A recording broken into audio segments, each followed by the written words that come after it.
So guys, for the first step, you're going to head over to search and type in File Explorer. Click on it.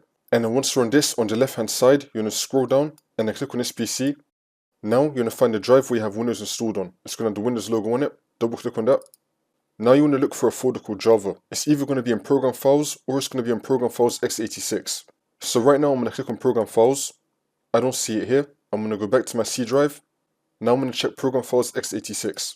And I have Java right here. I'm going to click on it. And now you're going to find the JRE folder. Double click on that. And then click on bin.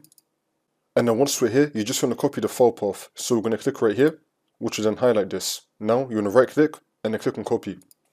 And now for the next step, you're going to head over to search and type in View Advanced System Settings. Click on it.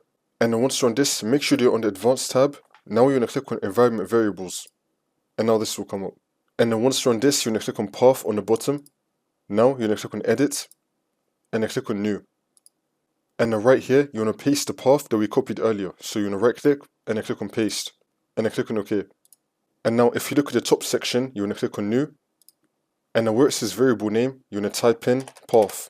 And now for variable value, you want to paste in that same path. So you're going to right click and then click on Paste. And then click on OK. And then click on OK again.